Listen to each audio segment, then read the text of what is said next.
Hi, my name is Jacqueline Dandino, and I am the Executive Artistic Director of the Arcata Playhouse, a small art center located here on the coast of California, deep in the heart of the Redwoods. Every year we do the Playhouse Family Fun Series, where we bring artists from around the world to our small theater. We then invite school children to come and see those performances. This year is a little different, but we're so excited to be able to engage with performers throughout the world. So, let's get ready to Zoom.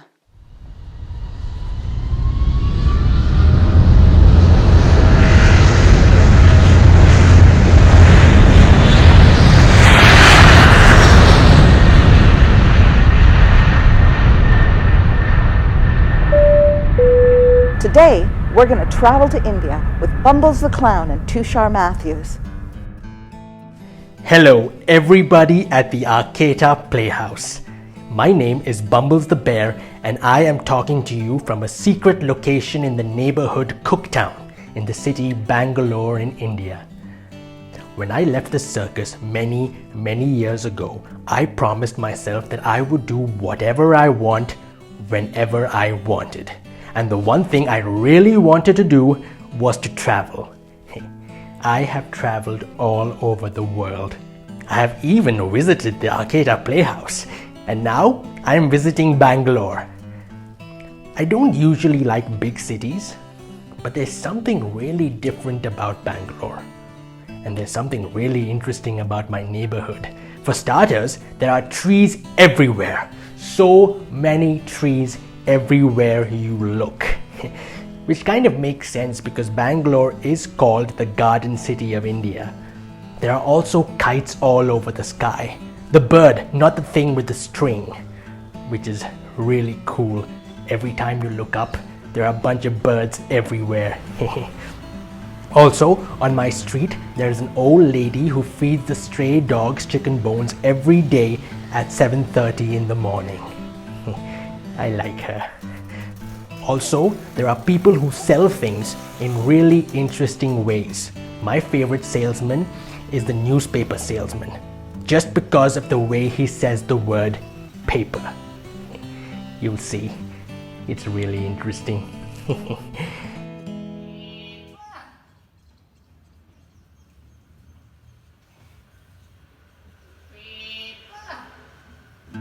And last, but not the least, I like my neighborhood because of my friend Ashy the cat.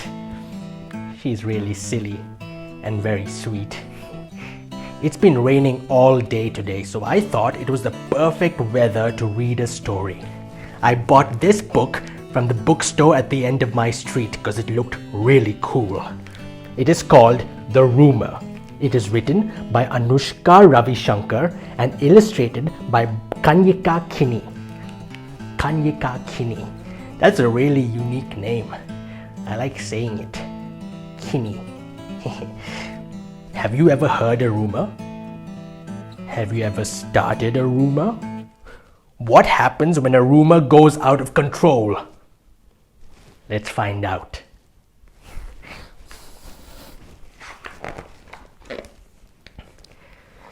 Deep in the Sayadri mountains, there was a village called Badbadpur. The village was in the middle of a green forest where there grew the most delicious fruits and vegetables. The people were prosperous and happy.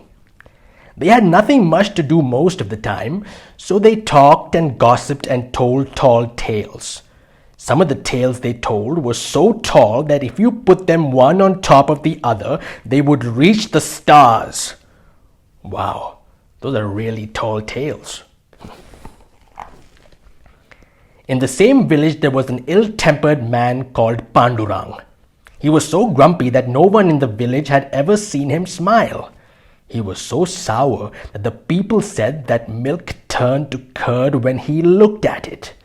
He scowled at stories and snorted at jokes, so people stayed away from him.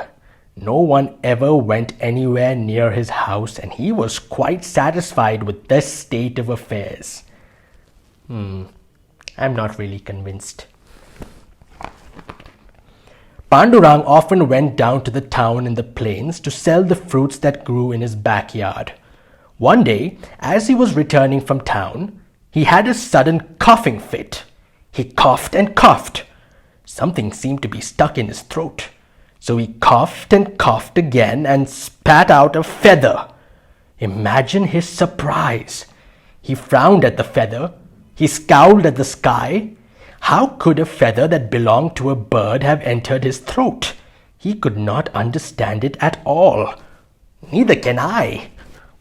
After a while, he set off again towards the village. But every few minutes he stopped, looked at the sky, shook his head, and cleared his throat. By the time he reached home, his head was aching, his throat was sore, and a deep furrow had settled between his eyebrows. "What's the matter? Why do you look like you've swallowed a lemon?" asked his wife Gangubai. "Gangu," whispered Pandurang hoarsely, "the strangest thing happened today." "What?" asked Gangubai. "I was coming from the town. It was warm and beautiful weather, when suddenly I coughed, cough, cough, cough, cough, and out came a white, downy feather." "A feather? How's that?" asked Gangubai.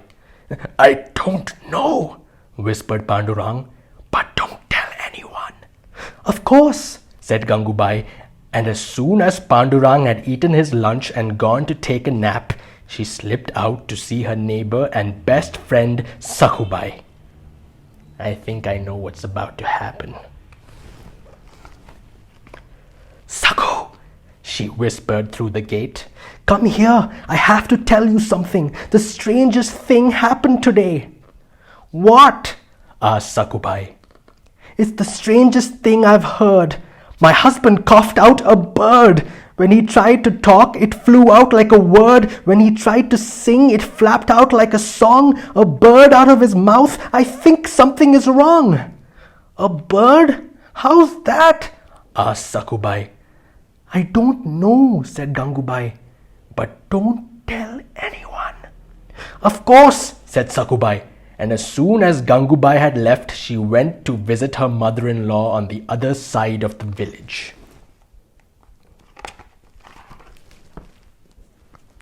"Sasubai," she called out to her mother-in-law, "do you know the strangest thing happened today?" "What?" asked her mother-in-law. "My friend Gangu, who lives over there, told me something that made me stare. She said her husband had gone out of town, and when he came back, guess what she found?" What?"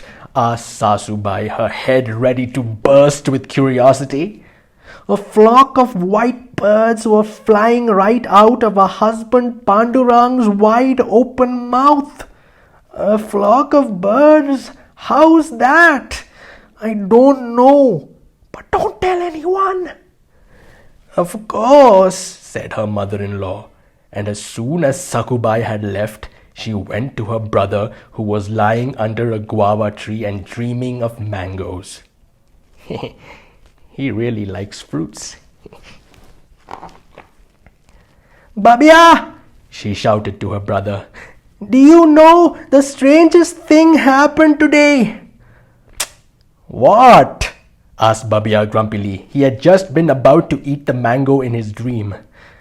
"A tree grew inside Pandu's mouth. It grew and grew and grew and grew. And on that tree there came to nest a flock of birds, full 62. And when Pandu opened his mouth, they flew and flew and flew and flew. I barely can believe the tale, but Sakhu saw it, so it's true." "A tree with a nest full of birds? How's that?" "I don't know, but don't tell anyone." "Of course," said Babia. And as soon as his sister had left, he went to a tea shop where Ramu and Lakhya were drinking a cup of strong masala chai. Masala chai is perfect for a rainy day. "Hey Ramu, Lakhya," he grunted. "Do you know the strangest thing happened today?" "What?" asked Ramu and Lakhya, who were bored. Nothing ever happened in Badbadpur. "You know our old Pandu, that one, the grumpy chap, Ganya Bhau's son. He swallowed a forest in town. I'm telling the truth, don't frown. Sakhu, my niece-in-law, told Thai, my sister, she saw the forest of trees in his jaw where birds going chirrup and caw. When he opened his mouth to say hi, all the birds started to fly. A whole forest? How's that? I don't know, but don't tell anyone. Very soon it was all around the village that there was a forest growing in Pandurang's mouth, and it was full of tigers, monkeys, wolves, bears and elephants. And when Pandurang opened his mouth and talked, out flew parrots, mynas, peacocks, quails, hoopoes, woodpeckers, kingfishers. The list grew longer and longer. Naturally, people began to head for Pandurang's house to see this wonderful sight. They forgot all about his grumpiness and his bad temper in their eagerness to see the things growing and birds flying out of his mouth. Pandurang, meanwhile, tired from the effort of having spat a feather, was fast asleep. His mouth was open, a horrible snoring came from deep within his nose, and his stomach heaved up and down, keeping time to the snores. Suddenly, his sleep was disturbed by the sound of voices. Pandurang disliked human voices.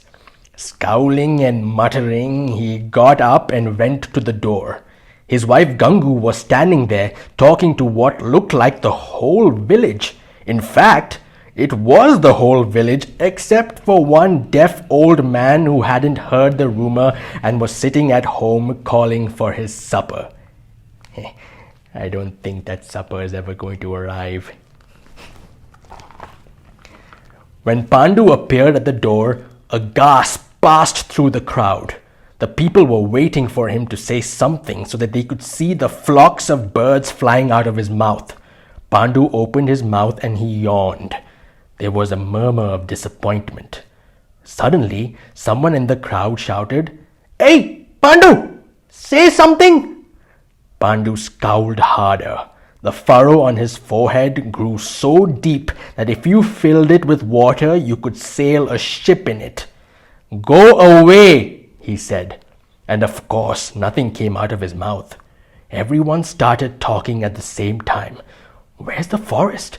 Where are the tigers? Where's the flock? Where's the bird? Where's the feather? Where's the... "Stop!"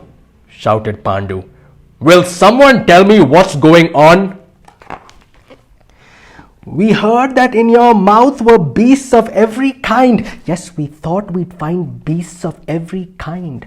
"We heard that there were leopards, tigers, wolves and bears." "Yeah, we thought we'd see them there, tigers, wolves and bears."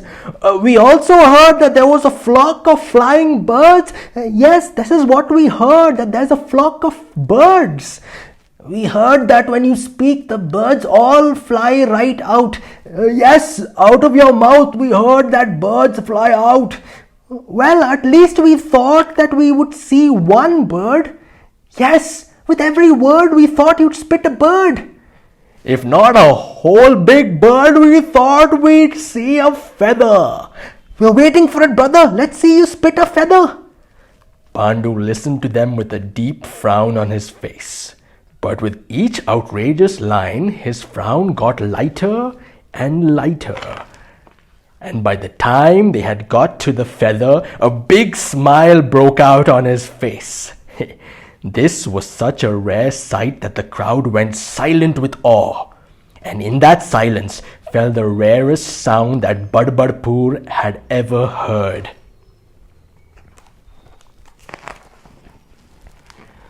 Pandu laughed. He laughed and laughed till he was rolling around the ground. Soon the whole village was shrieking and roaring and gasping with laughter. And even today, everyone in Badbadpur talks about the day that Pandu spat out a feather and laughed till he cried. Everyone except one deaf old man who went to sleep without his supper. The end. What an awesome story. I really like it. It's also really cool because it tells you what happens when a rumor goes out of control, and it's a story about a man who was really grumpy who then became really happy. I like those kind of stories. And I think it has stopped raining. Now it's time for bed. I hope you enjoyed the story just as much as I enjoyed telling it. I hope I'll see you all really soon. Have a great rest of your day. Good night.